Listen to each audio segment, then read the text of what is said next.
My fiancé texted, "Wedding's still on, but I'm spending the last few nights before with my ex for closure." I replied, "Do what you need to do."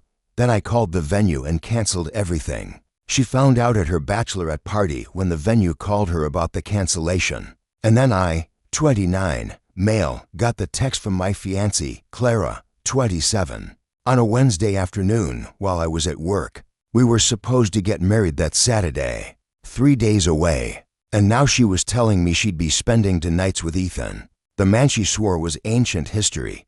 She added, "He's been struggling since his mom passed away, and I just need to be there for him. Nothing will happen. The wedding's still on. Love you, babe." I stared at the screen for a long time, my heartbeat oddly calm, like my body hadn't caught up to the betrayal yet. Then I typed, slowly, deliberately, "Do what you need to do." Within a minute, she replied with heart emojis and a paragraph about how much she appreciated my maturity. "You're the most understanding man I've ever met. This is why I'm marrying you." That was the moment something inside me snapped, not in anger, but in clarity. You don't negotiate loyalty. You don't schedule closure with an ex days before vowing forever. You don't call it maturity when what you mean is permission to disrespect. I didn't reply. I just sat there, fingers hovering over my keyboard until the decision began to form, cold, precise, and final. I opened my contacts. First, the venue. "Hi, this is Noah Carter. I need to cancel the booking for this Saturday." The woman on the line sounded startled. "Oh, is everything all right? You'll lose your deposit." "That's fine," I said. "Cancel everything. Catering, flowers, DJ, all of it."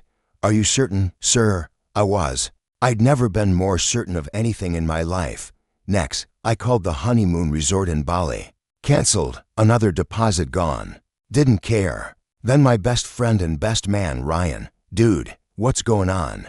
He asked after I forwarded Clara's message. There was a pause, a soft exhale. "Man, she really thought you'd be okay with that." "Apparently," I said. "Let the guys know it's off." By 6 that evening, everything was undone. Our entire wedding, gone in less than 4 hours. I drove home, unlocked our shared apartment, and started packing. I only took what was mine, my clothes, my laptop, my books, and the guitar Clara said I never played enough. On the kitchen counter, I left her engagement ring in its velvet box with a small sticky note for closure.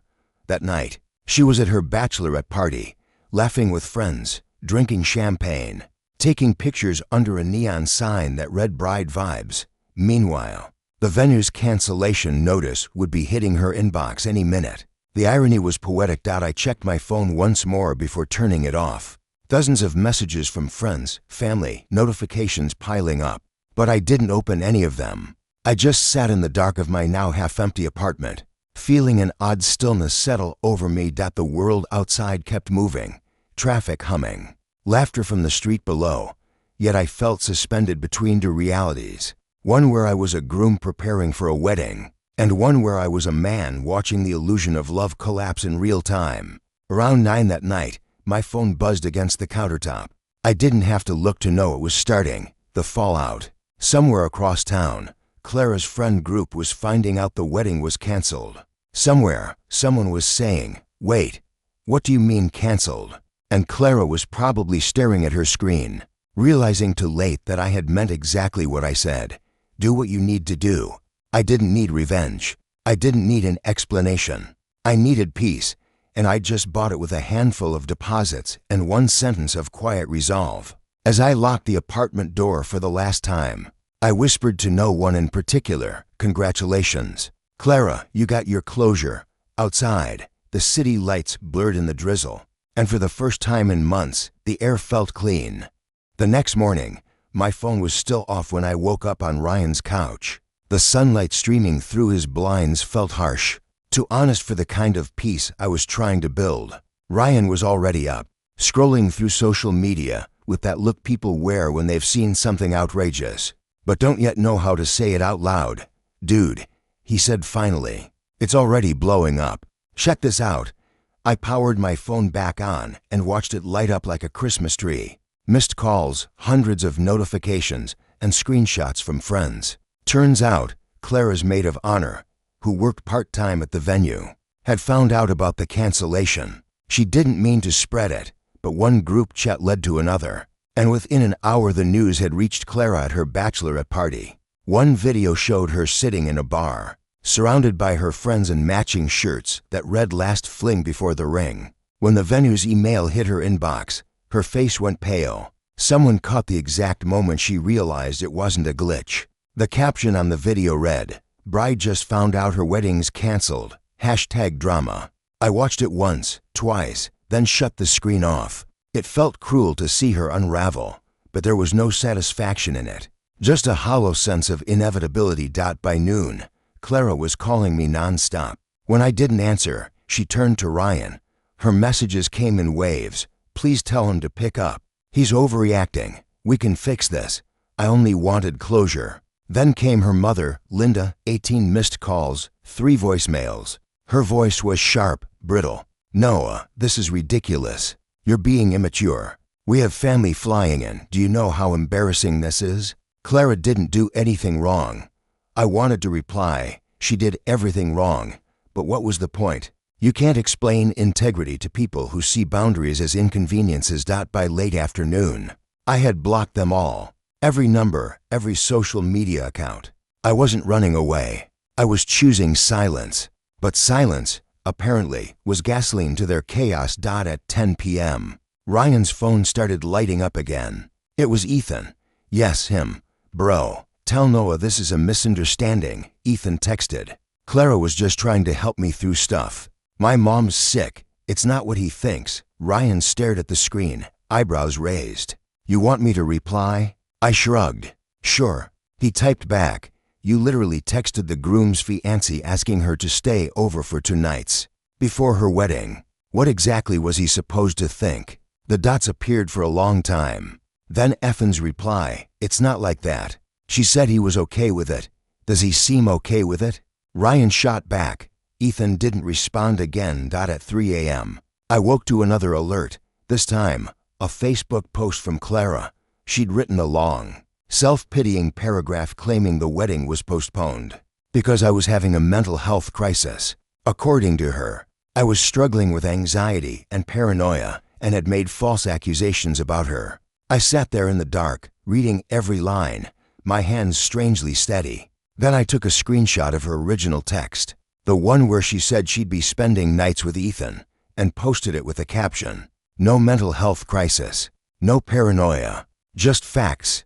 My fiancée told me she'd be staying with her ex before our wedding. I canceled the wedding. Simple." I hit post, then added, "Also, Effen's mom isn't sick. She posted photos from her hiking trip yesterday. Do what you will with that information." By sunrise, the internet had chosen sides, and not hers. The comments flooded in. Strangers calling her selfish, reckless, manipulative. Others called me a hero. I didn't feel like one. Heroes save people. I was just saving myself. The following afternoon, Ryan's doorbell camera recorded what we later called the summit. Clara showed up with an entourage, her mom Linda, her dad Greg, her maid of honor, and unbelievably, Ethan. From the video, you could hear Linda's voice first. "Noah Carter, open this door right now. We need to talk like adults." Ryan, through the intercom, "You brought Ethan?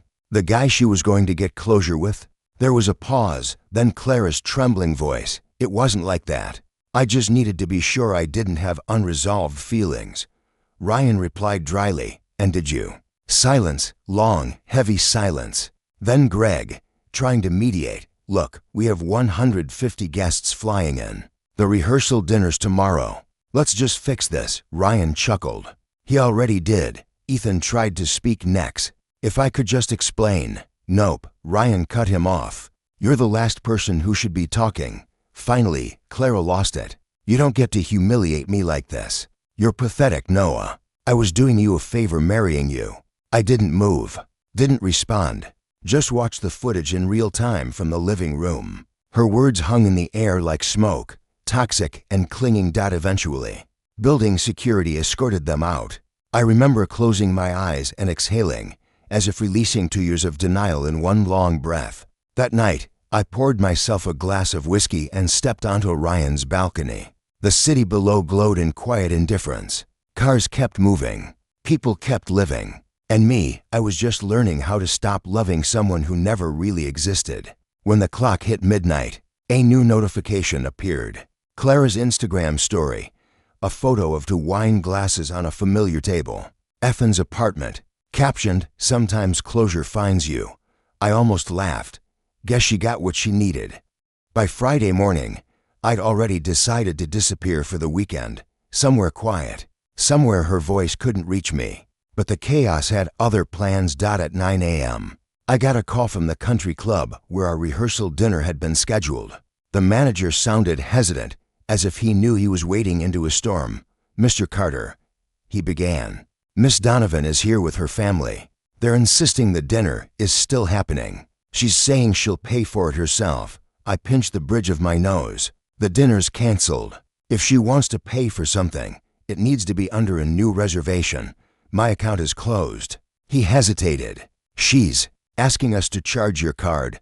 I could hear shouting in the background. "Clara's mother, probably." "Don't," I said firmly. "Have a nice day." An hour later, Greg, her father, called from an unknown number. I didn't answer, but his voicemail landed seconds later. "Noah, it's Greg. They're calling the police. Clara and Linda are refusing to leave the club. Is this really what you want?" I didn't respond. Instead, I booked myself a cabin 2 hours away in the mountains and started driving. I needed air that hadn't been filtered through her lies. But as I climbed the winding road toward the hills, my phone buzzed again. This time, it was a message from Ryan. "You're not gonna believe this. Clara's doing an Instagram live. Curiosity one." I pulled over at a lookout point, opened the stream, and there she was, wine-drunk, tear-streaked, still wearing a white bride-to-be sash. "I just want everyone to know the truth," she slurred. "Noah's making me look like a cheater, but I'm not. I just needed closure. Ethan and I have history." The comments section was brutal. "Girl, you're literally at his apartment right now. Didn't you say Noah was having a breakdown this morning? So closure involves sleepovers now?" She tried to angle the camera away, but it was too late. Ethan's distinctive wall art was visible behind her. Her lip trembled. "You don't understand," she sobbed. "Tom never understood what Ethan and I had." Someone commented, "Yeah, because what you had was over. That's why it's called an X." The feed ended abruptly when Ethan tried to take her phone, muttering, "You're making it worse." "Babe," I sat there for a long time after the video cut off, watching the fog drift over the pines. The version of her I'd loved, kind, ambitious, loyal, had been replaced by someone desperate to preserve a fantasy, even if it meant destroying herself in public. By Saturday morning, I was sitting on the porch of the cabin, coffee in hand, when Ryan called again. "You're gonna want to hear this," he said. 30 guests actually showed up at the venue. They thought the wedding was still happening because Clara and her mom told everyone. It was just postponed. I nearly spilled my coffee. "You're kidding." "Nope. The venue was hosting a corporate event. So you had tech guys doing team-building games while her relatives wandered around in formal wear." The police had to come again. Later that afternoon, he texted me screenshots from Clara's cousin, who'd been documenting everything online like a reality show. Apparently, Ethan's father had shown up too. He'd been told his son was getting married. When he learned the truth, he lost it in front of everyone. "You told people I had cancer to sleep with an engaged woman?" He'd shouted, "I raised you better than this." Clara had tried to defend Ethan, saying I overreacted. And Ethan's father cut her off. "You're both liars. You deserve each other." By Saturday night, Clara was out of control again. She showed up at our old apartment. The lease was still in her name, but I'd already notified the landlord I was moving out. She texted me a photo of herself standing in our old bedroom, in her wedding dress, mascara smeared, eyes wild. "This could have been our night," she wrote. "I'm here if you still want to talk." I replied with a screenshot of the email I'd sent to the landlord ending my part of the lease. "You might want to find a new place soon," I wrote. "You can't afford the rent alone." Her response came in seconds. "You can't do this." "Did it," I replied. "Good luck." 43 voice messages followed. I didn't listen to a single one.